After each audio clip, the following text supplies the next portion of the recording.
Hey!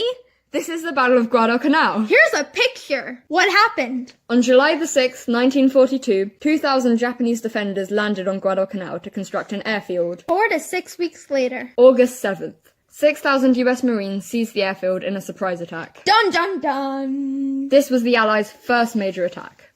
Both sides began landing reinforcements by sea, but the fighting happened in the jungle. Japan was at its best in October with 36,000 troops, but they still couldn't retake the airfield. Ha ha ha! 6 separate naval battles occurred in November to get their side's troops reinforcements. The US were the first to land reinforcements. America! Hell yeah! Japan tried to get more troops by sea, but they were quickly thwarted by the Americans and were only able to receive 4,000 out of 10,000 soldiers. By early 1943, America had control of Mount Austin and lots of its surrounding area. By January, there were 44,000 U.S. troops on the island.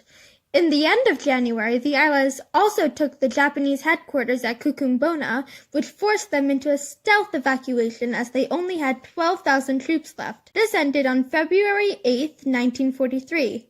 Why did this happen? After the Battle of Midway, where Japan had suffered a devastating loss, Japan wanted to secure the land it had won in the war so far.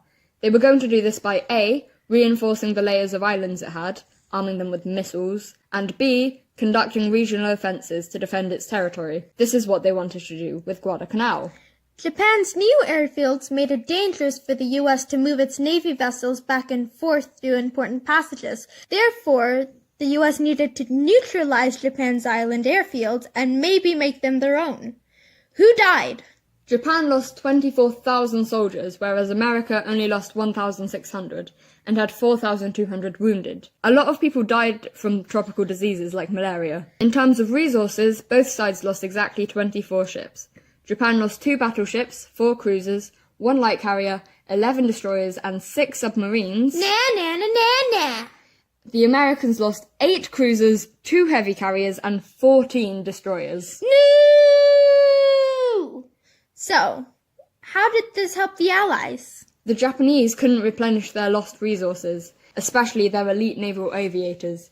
The Allies' victory ended Japan's air and naval superiority in the Pacific, which will prove crucial to winning the war over there, as Japan could only fight on land, which the Pacific Ocean is not. And that was the Battle of Guadalcanal. Bye!